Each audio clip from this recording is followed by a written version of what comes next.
Hello student. आज के इस वीडियो में हम कक्षा 8 के मैथ्स के तीसरे चैप्टर चतुर्भुजों को समझने की प्रश्नावली 2.1 को सॉल्व करेंगे और उसको समझने का भी प्रयास करेंगे। देखिए, मैंने यहाँ पे पहला प्रश्न जो आपके एनसीईआरटी का है वह लिख दिया है। पहला प्रश्न इस प्रकार से है कि यहाँ पर कुछ आकृतियाँ दी गई हैं, आप देख रहे होंगे बोर्ड पे। पहली, दूसरी, तीसरी, चौथी, पाँचवीं, छठी, सातवीं और ये आठवीं, ये 8 आकृतियाँ हमको यहाँ पर दी हुई हैं। और वो क्या कह रहा है इसके बाद, देखिए प्रश्न है, प्रत्येक का वर्गीकरण निम्नलिखित आधार पर कीजिए। अब इनका हमें वर्गीकरण करना है। साधारण वक्र, इसमें से हमें छांटने हैं जो साधारण वक्र हैं। साधारण बंद वक्र जो है, बहुभुज जो है, उत्तर बहुभुज जो है और अवतल भुज। तो सबसे पहले हम साधारण वक्र की बात करते हैं। साधारण वो वक्र वो होते हैं जो कहीं पर ही किसी दूसरे वक्र को काटते नहीं है। जैसे ये है, ये पूरी तरह से एक ही रेखाखंड से, मतलब ये रेखाखंडों से बना हुआ है और ये एक रेखाखंड दूसरे रेखाखंड को कहीं पर भी प्रतिच्छेद एक दूसरे को काट नहीं रहा। यहाँ देखिए, यह भी आपका पूरा एक ही रेखाखंड, मतलब रेखाखंड 4 रेखाखंडों से बनी हुई बंद आकृति है, लेकिन रेखाखंड किसी को भी प्रतिच्छेद यानी कि अन्य रेखा को काट नहीं रहा है। ठीक है स्टूडेंट, तो यह दोनों हमारे क्या हो गए, साधारण वक्र हो गए। तो पहले का उत्तर हो गया पहला, दूसरा। अभी हमने केवल 2 ही देखे हैं। अब देखिए तीसरे को देखते हैं। तीसरे को, यह भी बंद आकृति है और क्या नाम कहते हैं, लेकिन यह क्या कर रहे हैं, रेखाखंड, यहाँ पे 2 रेखाखंडों से एक के अंदर एक वक्र बना हुआ है, तो ये साधारण वक्र नहीं हुआ। तो हमें तो अभी साधारण वक्र ढूंढना है, तो यह साधारण वक्र नहीं हुआ तीसरा। चौथे को देखेंगे तो यहाँ देखिए, रेखाखंड दूसरे रेखाखंड को प्रतिच्छेद कर रहे हैं, तो यह भी हमारा साधारण वक्र नहीं हुआ। लेकिन अगर हम पांचवें में चलते हैं, पांचवें को अगर हम ध्यान से देखें तो यहाँ क्या कर रहा है, रेखाखंड, देखिए यहाँ वक्र है, कर्व खींची टेढ़ी मेढ़ी रेखा से बना हुआ वक्र है ये देखिए। लेकिन कोई भी जो वक्र है वह एक दूसरे को प्रतिच्छेद नहीं कर रहा, ना ही अंदर कोई ऐसी आकृति बनी हुई है। इसलिए हमारा जो पांचवा है वह भी क्या है, साधारण वक्र है। तो अगले का उत्तर पांचवा भी हो गया। अब छठा भी इसी कैटेगरी में आ जाता है। देखिए यहाँ भी रेखाखंड, मतलब रेखाएं एक दूसरे को नहीं काट नहीं रही हैं, साथ ही साथ इसके अंदर कोई बंद, मतलब ऐसे वक्र बना हुआ है, दूसरा वक्र इसके अंदर या बाहर कोई दूसरा वक्र नहीं बना है, इसलिए छठा भी हमारा क्या है, साधारण वक्र है। आइए अब देखें सातवें में देखते हैं। सातवां भी बिल्कुल इसी कैटेगरी में आता है। इसमें भी रेखाखंड जो भी है वो एक दूसरे को प्रतिच्छेद नहीं कर रही हैं, साथ ही साथ इसके अंदर या इसके बाहर कोई दूसरा वक्र नहीं बना हुआ है, इसलिए यह भी हमारा सातवां भी क्या है, साधारण वक्र है। अब लास्ट वाले को देखते हैं, आठवें को। यहाँ 2 वक्र ऊपर बने हैं, वृत्त टाइप के गोले जैसे बने हैं, लेकिन यहाँ पे एक रेखाखंड इनको दोनों को ही क्या कर रहा है, प्रतिच्छेद कर रहा है, तो यह हमारा साधारण वक्र नहीं है। आइए अब बी का उत्तर देखते हैं।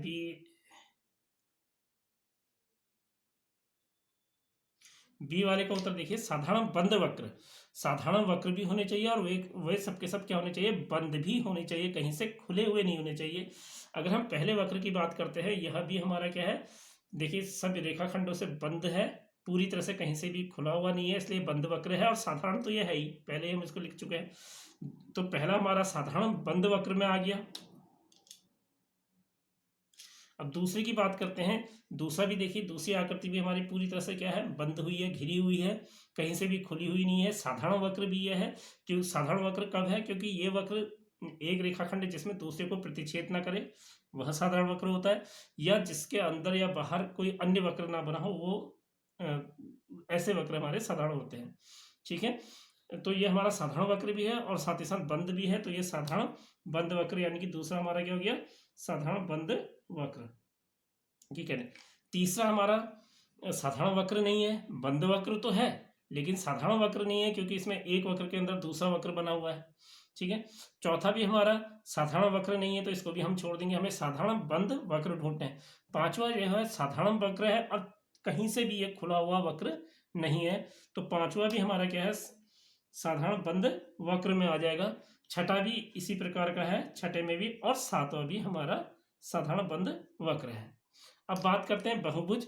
बहुभुज क्या होते हैं, जो रेखाखंडों से बनी हुई आकृतियां होती है वे हमारी बहुभुज कहलाती हैं। तो पहला जो हमारा बहुभुज है, ये भी हमारा बहुभुज है। पहला रेखाखंडों से बनी हुई, केवल रेखाखंडों से बनी हुई आकृति, रेखाखंड सीधी रेखाएं होंगी और टेढ़ी मेढ़ी रेखाएं नहीं होनी चाहिए। तो ये पहला बहुभुज है। दूसरा भी हमारा क्या है, बहुभुज है। तो पहला हमारा उत्तर बहुभुज हो गया, दूसरा भी हमारा बहुभुज हो गया। ठीक है स्टूडेंट। अगर हम तीसरे को देखें, तीसरा बहुभुज नहीं है क्योंकि ये रेखाखंड से बनी हुई आकृति नहीं है, ये किसी टेढ़ी मेढ़ी रेखा से, कर्व ली हुई रेखा से बनी हुई आकृति है। ठीक है, चौथे प्रश्न की ओर चलते हैं। चौथे प्रश्न में भी सब रेखाखंड से बनी हुई आकृतियां हैं, तो यह भी हमारा क्या हो जाएगा, बहुभुज हो जाएगा। तो चौथे को भी हम किस में रख देंगे, बहुभुज के अंतर्गत रख देंगे। ठीक है स्टूडेंट। पांचवें में भी देखिए कर्व ली हुई रेखाएं से यानी मुड़ती हुई रेखाओं से बनी हुई आकृति है, किसी सीधी रेखाखंड से बनी हुई आकृति नहीं है, इसलिए यह भी हमारा बहुभुज नहीं है। छठे में भी वही कंडीशन है, यह भी बहुभुज नहीं है। सातवें में यहाँ पे दो रेखाखंड है परंतु इसके पीछे की ओर को क्या है, कर्व ली हुई रेखा से बनी हुई आकृति है, इसलिए सातवां भी हमारा बहुभुज नहीं है। यही कंडीशन हमारी 8th में भी आती है। तो हमारे बहुभुज पहला, दूसरा और चौथी आकृति हमारी क्या कहलाएंगी, बहुभुज कहलाएंगी।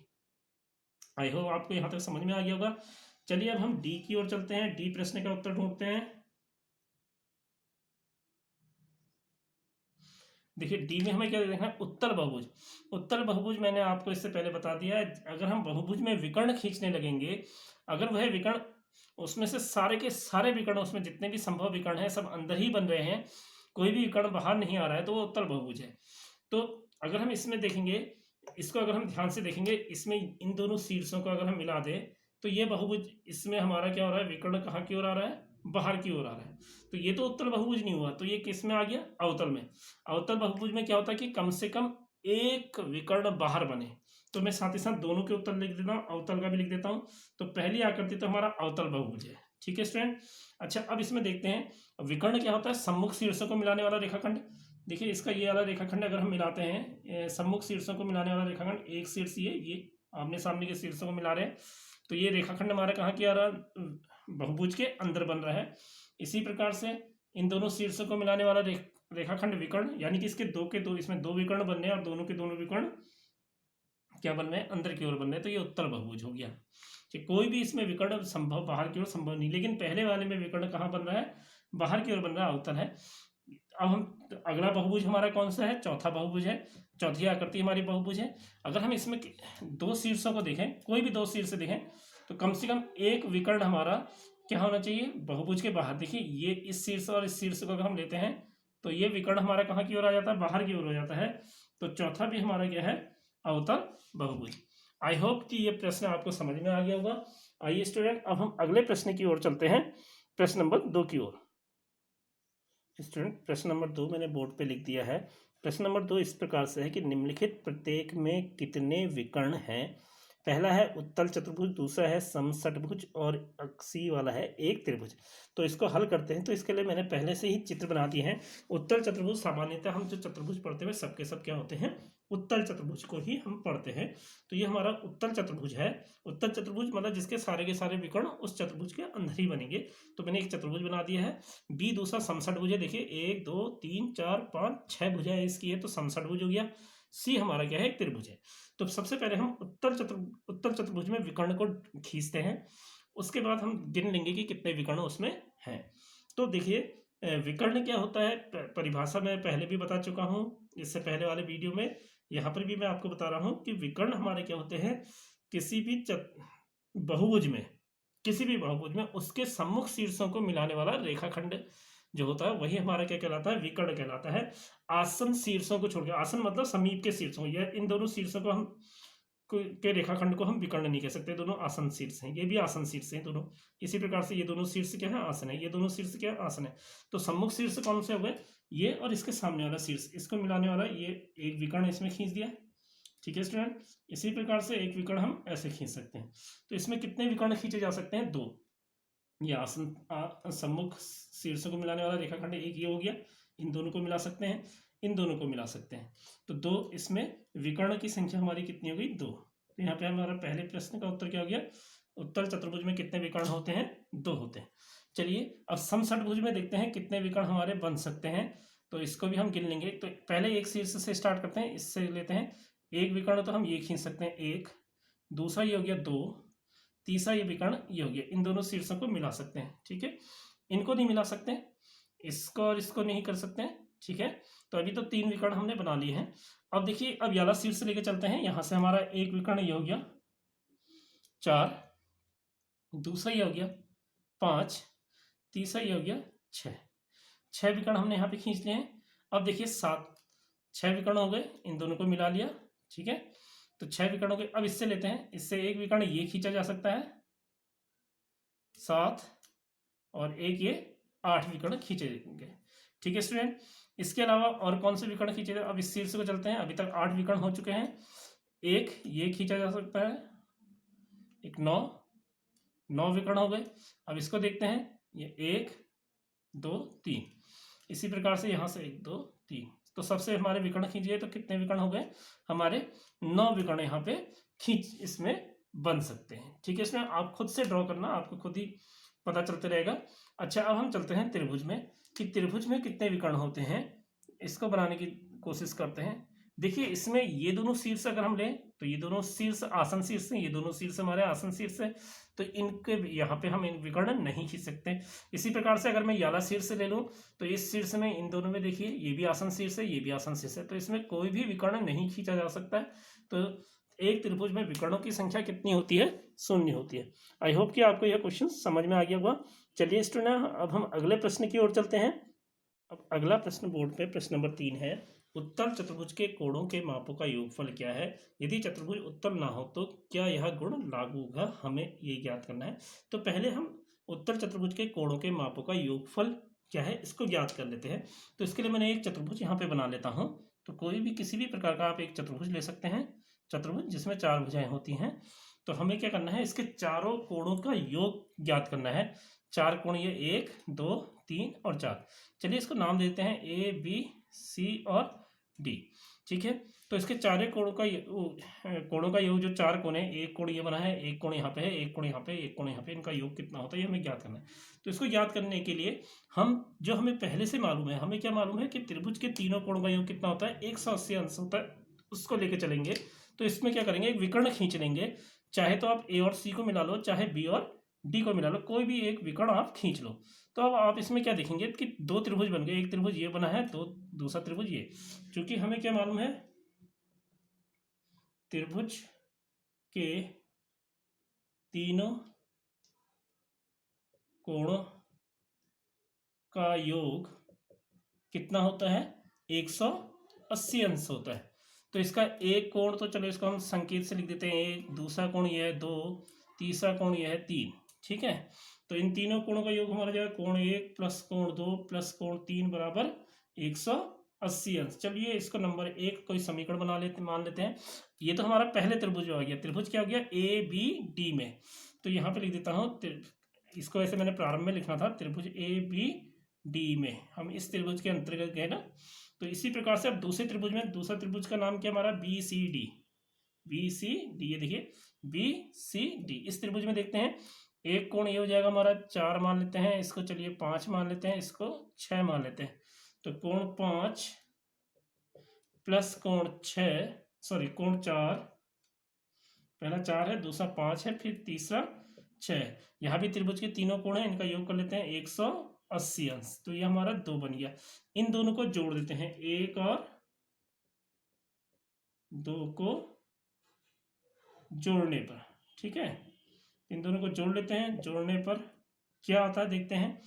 तो कोण 1 प्लस कोण 2 प्लस कोण 3 प्लस कोण 4 प्लस कोण 5 प्लस कोण 6, कोण 1 प्लस कोण 2 प्लस कोण 3 प्लस कोण 4 प्लस कोण 5 प्लस कोण 6 बराबर 180 प्लस 180, ठीक है स्टूडेंट।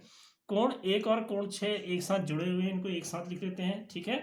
अच्छा, कोण 2 अकेले है, कोण 3 और कोण 4 हमारे चलो साथ ही है, इन दोनों को साथ ले लिया। कोण 5 भी अकेले है, कोण 1 कोण 6 प्लस कोण 1, इसको एक साथ लिख लिया, ठीक है। 180 180 360। ऐसा क्यों लिखा? देखिए 3 और 4 देखिए ये है कोण 3 और 4, कोण 1 और 6 ये है, इनको एक साथ लिख दिया, ठीक है। कोण 2 जो है वो हमारा कोण ए के बराबर है, ठीक है। अच्छा, कोण 3 और 4 का योगफल जो है वो किसके बराबर है? बी के बराबर है। तो कोण बी प्लस कोण 5 जो है वह सी है, तो कोण सी। कोण 6 और कोण 1, कोण 6 और कोण 1 मिलकर के कोण डी का निर्माण करें, डी बराबर 360। तो चतुर्भुज के जो 4 कोण हैं ए बी सी और डी, इनका योगफल कितना हो गया? 360। तो ये याद रखिएगा, अतः चतुर्भुज के चारों कोणों का योग कितना होता है? 360 होता है। मैं यहाँ पे लिख देता हूँ, इसलिए यह हमें प्रश्नावली में काम भी आएगा।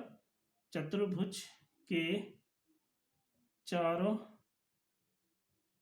कोणों का योग कितना होता है? 360 डिग्री। ठीक है स्टूडेंट, आई होप कि आपको यह समझ में आ गया होगा। लेकिन अभी हमने इसका केवल एक ही पार्ट किया। अब दूसरा है कि यदि चतुर्भुज उत्तल ना हो तो क्या यह गुण लागू होगा। आइए अब इसको उत्तल चतुर्भुज के लिए भी देखते हैं। कोई एक उत्तल चतुर्भुज बना लेते हैं, उसके बाद इसको फिर से हल करते हैं। तो स्टूडेंट देखिए, मैं यहाँ पर उत्तल चतुर्भुज बना दिया है। ऐसा चतुर्भुज जिसका एक विकर्ण क्या होगा? चतुर्भुज के बाहर होगा। देखिए वाला विकर्ण ए और सी को मिलाएंगे तो ये हमारा बहुभुज से क्या हो जाएगा? बाहर हो जाएगा। तो ये हमारा क्या है? उत्तल चतुर्भुज है। चार भुजाएं देखो, 1 2 3 4। तो इसमें भी हमें देखना है कि क्या वह गुण लागू होता है या नहीं होता है। तो इसके लिए हम क्या करते हैं, इसमें भी एक विकर्ण बी और डी खींच लेंगे। इसको भी दो त्रिभुज में, क्योंकि हमें तो त्रिभुजों का गुण मालूम है। तो एक त्रिभुज हमारा यहाँ बन गया, एक त्रिभुज यहाँ बन गया। ठीक है स्टूडेंट, तो पहले हम त्रिभुज ए बी डी में चलते हैं। ठीक है, यहाँ त्रिभुज के तीनों कोण, इसको एक कोण 1 मान लेते हैं, इसका कोण 2, इसका कोण 3। तो कोण 1 प्लस कोण 2 प्लस कोण 3 बराबर त्रिभुज के तीनों कोण का योग कितना होता है? 180 अंश। ये नंबर 1 हो गया। अब दूसरे त्रिभुज में चलते हैं, त्रिभुज बी सी डी में, बी सी डी में। ठीक है, यहाँ हमारा ये हो गया, तो हमारा 3 तो वहाँ हमने बना रखा है। ये हमारा 4 हो गया, यह 5 हो गया और यह 6 हो गया। तो कोण 4 प्लस कोण 5 प्लस कोण 6 बराबर त्रिभुज के तीनों अंतर कोणों का योग कितना हो जाएगा? 180 अंश। दो त्रिभुज है ना, एक त्रिभुज ये है तो इसका योग 180 अंश हो गया, दूसरे त्रिभुज है तो इसके भी तीनों अंतर कोणों का योग 180 अंश हो गया। तो फिर से 1 और 2 को जोड़ने पर, 1 और 2 को जोड़ लेंगे, 1 और 2 को जोड़ने पर। ठीक है, इन दोनों को हम जोड़ लेते हैं, कोण 1 प्लस कोण 2 प्लस कोण 3। ठीक है, फिर इन तीनों को जोड़ दिया, फिर अब इनको भी इसमें जोड़ देते हैं, कोण 4 प्लस कोण 5 प्लस कोण 6 बराबर 180 प्लस 180। ठीक है स्टूडेंट, तो इतना हमने कर लिया। अब कोण 1 अकेला है, चलो इसको ठीक हो गया। कोण 2 और कोण 4 साथ है तो इन दोनों को साथ रख देते हैं, 2 और 4, कोण 2 प्लस कोण 4 प्लस 3 और 6 साथ है तो 3 और 6 को हम साथ रख लेंगे। कोण 5 हमारा अकेले है, प्लस कोण 3 प्लस कोण 6, 3 और 6 साथ में है। ठीक है, ये 180 180 360। कोण 1 जो है वह ए के बराबर है। ठीक है, कोण 2 प्लस कोण 4, कोण 2 और कोण 4 मिलकर के कोण बी बन जाएंगे। इसको कोण बी ले लेते हैं। कोण 5 हमारा क्या है? कोण सी है, प्लस कोण 3 और 6 मिलकर के क्या बन जाएंगे? कोण डी बन जाएंगे बराबर 360। तो क्या वह नियम लागू हो रहा है? उत्तल चतुर्भुज उत्तल ना हो तो क्या यह गुण लागू होता है? बेशक लागू होता है। देखिए हमने इसको प्रूफ भी कर दिया आप लोगों के सामने कि अगर चतुर्भुज हमारा उत्तल नहीं है तब भी चतुर्भुज के चारों अंतःकोणों का योगफल कितना होगा? 360। आई होप कि आपको यह क्वेश्चन भी समझ में आ गया होगा। इसके आधार पे हम आगे कई प्रश्नों को सॉल्व करेंगे। अगर आपको यह वीडियो पसंद आए तो चैनल को लाइक कीजिए, वीडियो को लाइक कीजिए, चैनल को सब्सक्राइब कीजिए, वीडियो को शेयर कीजिए और कमेंट कीजिए। Thank you.